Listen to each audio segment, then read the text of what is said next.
we have to do, we work, okay? When you make mistake, I correct you nicely.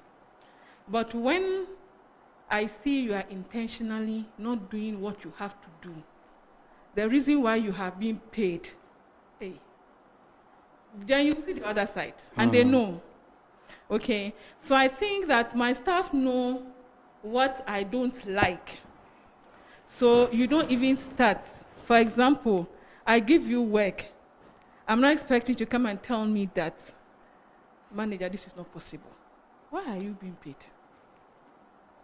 If it's not possible, there should be a plan B. I'm expecting you to come and tell me that this task is not possible this way, but I have thought about this. When you come straight, I've given you work and I'm expecting something, come and tell me straight that it's not possible. They know me, so when you do that and I flare up, they know.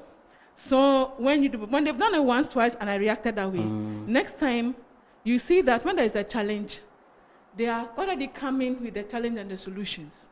So whether it's pandemic or not, they know that this is a standard rule.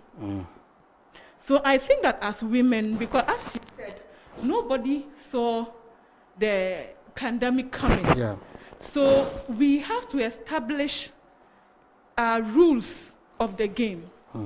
When somebody does, even in feedback, you don't have to be so, sometimes as women, there are certain times as women, we let our emotions, go overboard. When somebody makes a mistake, and the way we shout, the way we talk, it even demoralizes the person. No. When I'm having an appraisal with you, I don't say anything new. Because whatever I have said it before. So I think first and foremost, as I mentioned, set your rule. As soon as you start the work, start the department, this is how we go about it. So it becomes a going concern. So when pandemic comes and they are working from the house, it's more like, okay, maybe just give report, okay, well, how are you doing this and this and this, It makes work flow easy. And then the other aspect I would want to take, it will look a bit maybe off, but it also has a way. Because I also teach in temperament. Sometimes to the temperament of the person also plays a part in it, okay? You find out that people who are phlegmatic, they are the peace going and all of, so everything is peace. So if you are not careful, you are a very phlegmatic leader. If you don't balance it well, you find out that you always be like the mother. On the other extreme, if you are a strong choleric, you find out that if you are not careful, you have relationship problems with your staff. So that bit of it, we need to understand, it's a very important aspect we need to look at. We look at, as a leader, know your temperament type, and you know how to balance it, so that in that case, if you are a choleric, you try to, that this is your problem, and then you try to bring the phlegmatic. If you know that you are not good, and you have somebody in your team who is a phlegmatic, when you know you have been pushed, you just bring the person to balance off. So I think these are the two areas I think we need to really look at for it to be. Okay. Elinam, just before, we've had quite good conversation around top to bottom, and you've spoken largely about what people in leadership positions can do, to create a very serene and workable environment. But this just came to mind. Remember when I was working at the University of Ghana, there was a time it was time to appoint a new head of department, and I heard a woman in the administration protesting against the appointment of another woman. And I remember she said that she prefers to have a male boss to a female boss. And I think quite a few people have shared similar opinion. What do you think that women below can do to support women at the top? Whilst we've spoken generally about women at the top doing so many things, what can those at the bottom also do to contribute to the growth of women generally? Because it cannot just be one way. So is there anything you think that women who find themselves at the lower ends can also contribute to help those at the top, so that overall it can help women generally to all progress? Okay. I think the first thing we need to analyze is why you don't want a female boss. sometimes it's not that the female boss is bad. You might be feeling competitive. You might be feeling jealous. You might just be, that kind of thing where women do. Yeah. And understand why you don't want the female boss. If she's a bad person, it's different. Nobody wants a bad boss. It could be, you can have a bad male boss. If she's a bad person, that's a whole different discussion. But you need to get why you don't want a female boss. And if it is, you realize in yourself that you are just envious of the person's growth, then you need to check yourself, push that person, and maybe when she's there, she'll reach down and get you. And maybe even her being there will change the perception that, women are like this, so, they're not like that.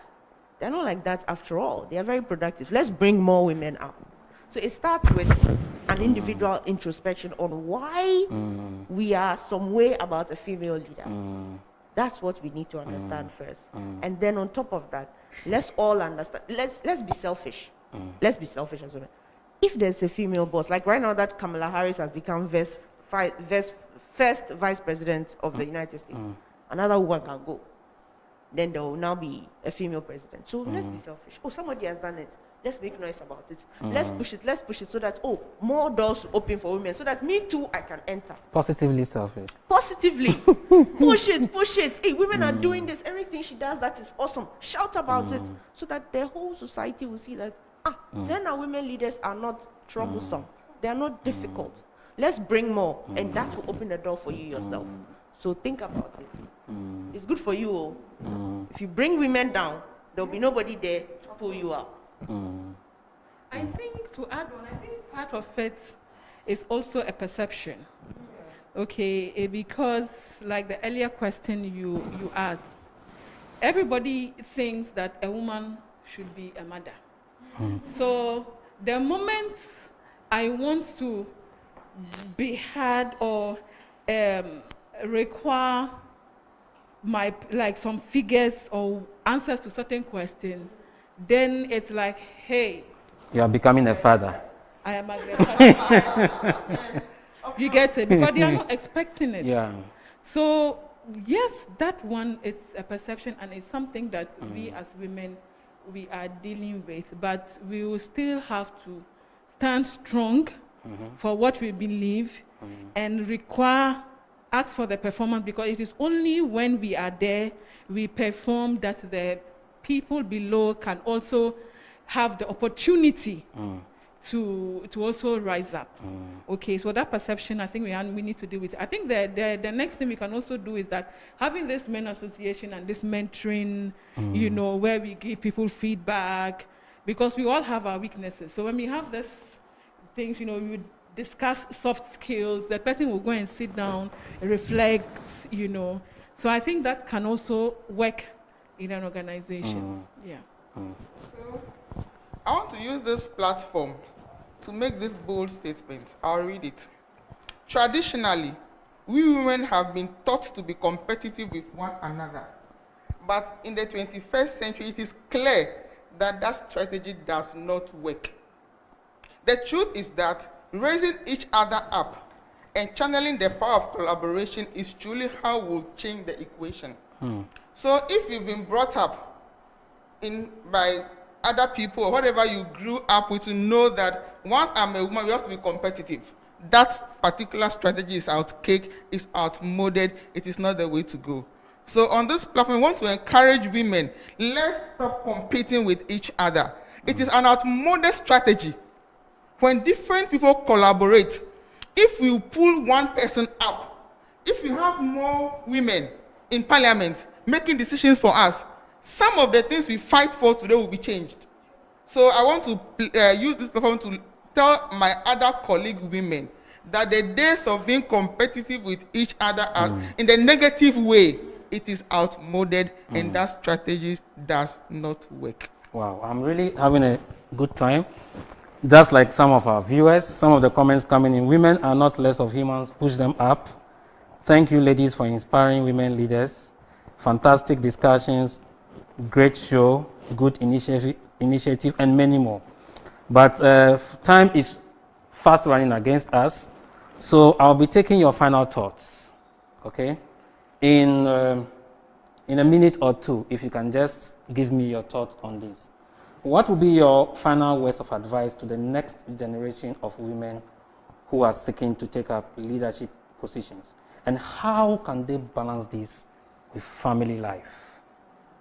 You asked two different questions. Yeah. Well, family and work balance Yeah. is mandatory. You're going to give birth, you're going to marry, you're going to give birth. So it's a skill you have to learn. But my few words of advice, first of all, for every young woman aspiring to be a leader, you must keep the vision why you want to lead in the forefront. It takes hard work, time, tenacity, and sometimes trade-offs and compromise with personal life. Trust your own talents and work hard. No matter how difficult the road gets, you should never give up. Remember that as a woman leader, the decisions you make will impact other people's lives. No woman should be held back from realizing her dreams just because she's a woman. And finally, be prepared to play a long game. No one will lay out a red carpet for any of us. We have to build the networks and alliances necessary to reach the top. Thank you very much. Thank you, Jifa.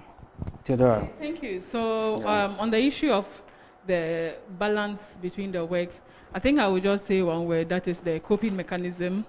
So you learn to work with people, train the staff, train your family.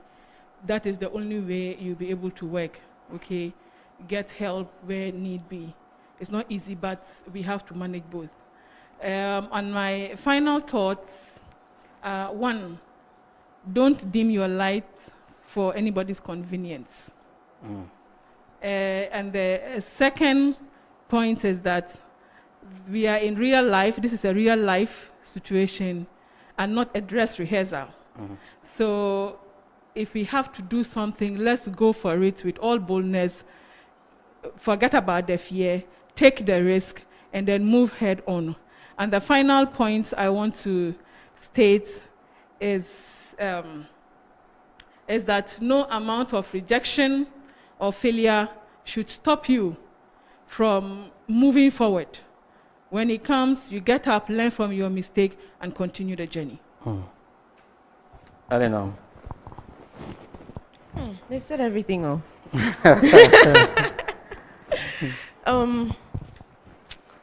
Work-life balance. I have a very different view on work-life balance. Maybe because of my young age. From what I've seen, I would say it's a little bit too difficult for everybody. It's a little bit too difficult for everybody to do that balance, especially as women who are considered to be the nurturers of the home. And I say that because we have a lot of situations nowadays where children are suffering because something is missing.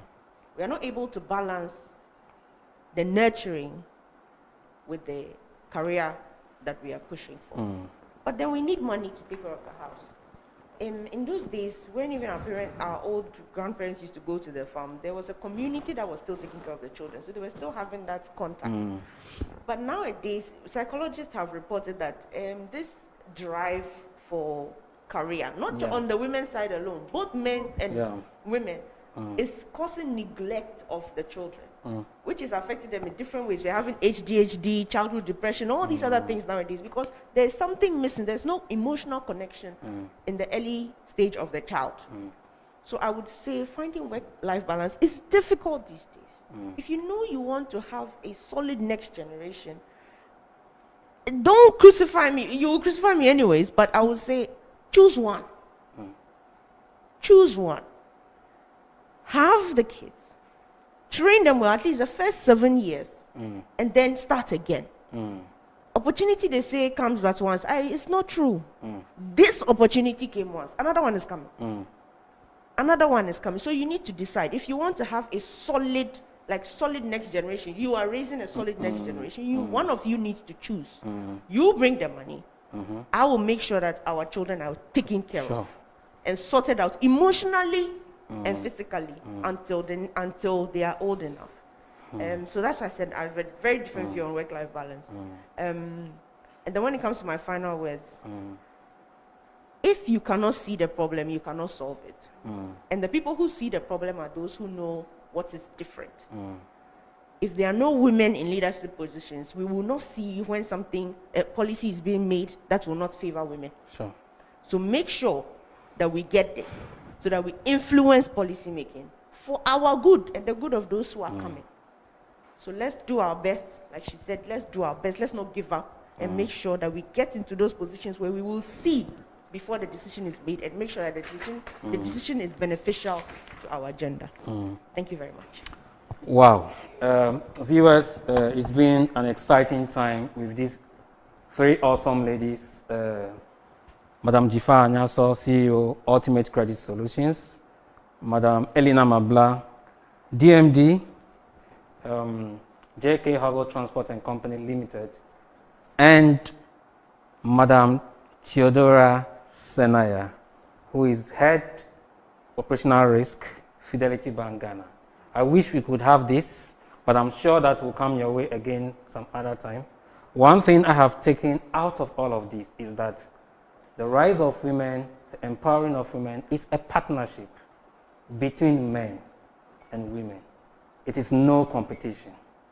And the moment we are able to understand and embrace that, I think that be you a woman or a man, we can all grow together to push each other's capabilities so that we are all happy in the end. And on that note, I would like to bring today's discussions to an end, and hopefully we come your way another time. My name is Sam, the MC, and I've been your host for this awesome event. Thank you and have a good evening.